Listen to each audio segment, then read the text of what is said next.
संसद के मॉनसून सत्र की 18वां दिन और वो भी हंगामे की भेंट चढ़ा, या कहें कि आज भी जोरदार हंगामा देखने को मिला है संसद के मॉनसून सत्र में।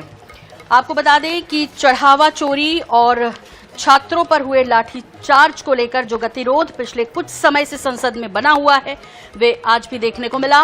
गृह मंत्री अमित शाह ने बुधवार को लोकसभा स्पीकर ओम बिरला को लेटर लिखा है। उन्होंने नीट पेपर लीक पर छात्रों के प्रदर्शन के मुद्दे पर चर्चा के लिए समय तय करने की मांग की है। शाह ने लेटर में लिखा, मेरा अनुरोध है कि स्पीकर विपक्ष से चर्चा करें और आपसी सहमति के आधार पर आज से इस मुद्दे पर चर्चा के लिए जितना समय, दिन या घंटे उचित समझते हैं निर्धारित करें। मैं तय समय के दौरान सदन में मौजूद रहूंगा और इस मुद्दे पर चर्चा में हिस्सा लेने के लिए तैयार हूं। विपक्ष की ओर से उठाए गए सभी सवालों का जवाब देने के लिए तैयार हूं।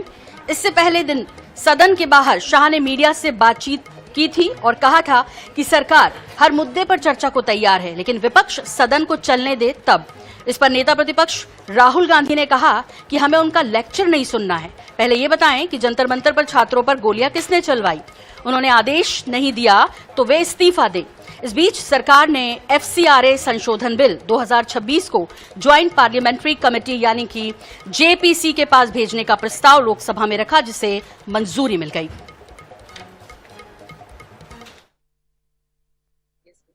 देखिए, सबसे पहले तो लापता, भाग गए, भगोड़े हैं, इस प्रकार की भाषा भारत की सार्वजनिक जीवन में और संसदीय जीवन में अभी अभी सुनाई पड़ती है।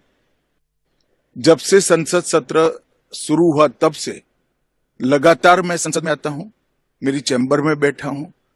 चूंकि संसद भवन के अंदर विपक्ष संसद को चलने ही नहीं दे रहा है, दोनों गृहों में, तो कोई जाकर क्या करेगा। जहां तक चर्चा का सवाल है, सरकार की ओर से किरण रिजिजू जी ने, जो हमारे पार्लियामेंट्री अफेयर्स मिनिस्टर है, उन्होंने बहुत स्पष्ट कर दिया है कि जो नीट आंदोलन के छात्र प्रदर्शन पर सभी प्रकार की चर्चा करने के लिए सरकार तैयार है और चर्चा के लिए समय सुनिश्चित किया जाए और विपक्ष तैयार हो जाए। पहले तो ये यही मांग कर रहे थे, हमने हाँ बोल दिया। मेरी ओर से भी मैंने कह दिया है कि मैं किसी भी सवाल का जवाब देने के लिए संसद में तैयार हूं, मगर वो चर्चा ही नहीं होने देना चाहते। अब जनता तय करे कौन भाग रहा है। आज भी मैं कहता हूं, आज 3 बजे तक स्पीकर साहब को वो पत्र दे दे।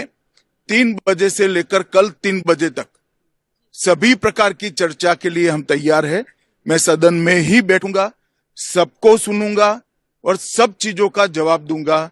सरकार के पास छुपाने के लिए कुछ नहीं। Who shot those students? Who gave the order to shoot those students? Who blinded one of the students? Who shot one of the students in the ear? Who gave the order to beat the students with lathis, with nails? Who gave that order? That order was implemented by the Home Ministry.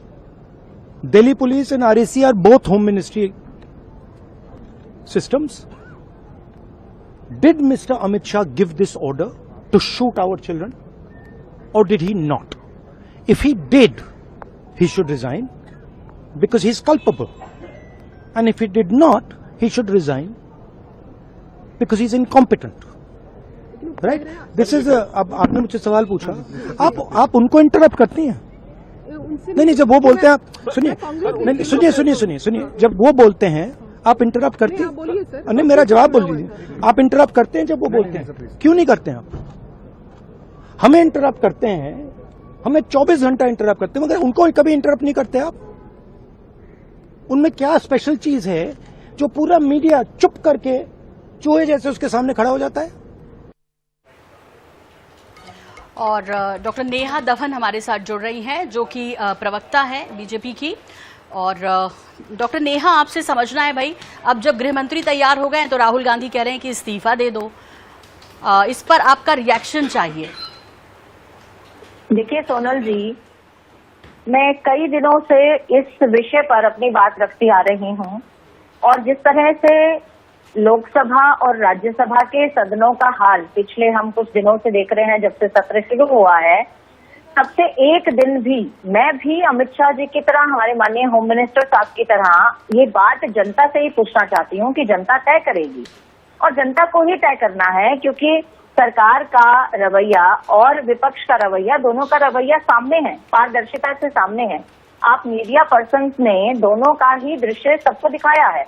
सरकार बातचीत के लिए तैयार है, सकारात्मक चर्चा पर तैयार है, हर विषय पर बात करने के लिए राजी है, हर विषय पर उत्तर देने के लिए राजी है, लेकिन बशर्ते कि विपक्ष ये बात कहे, राहुल गांधी ये बात कहें कि हमारा जवाब नहीं दे रही सरकार, हमारा जवाब दे, लेकिन जवाब किसको दें? सदन में वॉकआउट हो जाएगा, सदन खाली हो जाएगा, खाली कुर्सियों को जवाब देने के लिए तो नहीं बैठे हैं, क्योंकि जितनी जिम्मेदारी से जो काम सरकार को करना चाहिए था वो काम सरकार ने किया। परीक्षा दोबारा कराई, सुरक्षात्मक तरीके से कराई, उसके बाद जितनी भी अमेंडमेंट्स करने थे नीट परीक्षा के लिए वो अमेंडमेंट्स किए।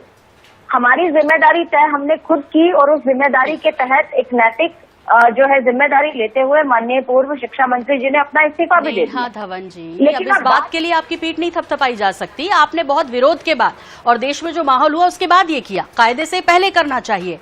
कितनी बार पेपर लीक हुए हैं ये संख्या सब जानते हैं, तो कोई बड़ी बात नहीं है कि इस्तीफा दे दिया, जेनजीज के आंदोलन के बाद इस्तीफा दे दिया। बड़ी बात यह है कि विपक्ष को इतना बोलने का मौका किसने दिया, इतना डिले क्यों किया? बारे में भी अव्वल स्थान पर कांग्रेस ही आएगी अगर आप नंबर्स की बात करेंगी तो, क्योंकि कांग्रेस ने सबसे पहले इस परिपाटी की रचना रची है। हमने जनता के और आप उसे आगे बढ़ा रहे थे कि हम आगे क्यों बढ़ा रहे थे, हम तो कम कर रहे हैं। जिस तरह से ये संगठित अपराध का रूप ले चुके थे जब हमने सरकार संभाली, उसके बाद भी अगर आप नंबर देखेंगे तो जिन प्रदेशों में कांग्रेस की सरकार है उन प्रदेशों में पेपर लीक ज्यादा हुए। अब अभी कांग्रेस की कितनी सरकारें बची हैं ये पूछना तो बेईमानी होगा। और ऐसे में यदि हो रहा है पेपर लीक तो इसमें एक बड़ी जिम्मेदारी लेनी चाहिए थी, ली आपने। शिक्षा मंत्री ने इस्तीफा भी दिया, जो कार्रवाई होनी थी वो कराई गई, दोबारा से पेपर भी हुआ, लेकिन इन सब के बीच जो डिले हुआ है उसकी वजह से जो जनता के महत्वपूर्ण मुद्दे हैं वो वहीं अटके हैं। विपक्ष अपनी बात पर अड़ा है और अब इतने डिले के बाद यदि गृह मंत्री ने कहा है कि वो बोलेंगे, उनको सुनना चाहिए, तो विपक्ष की भी अपनी जिम्मेदारी है कि इसको आगे बढ़ने दिया जाए। नेहा जी, बहुत शुक्रिया हमसे जुड़ने के लिए।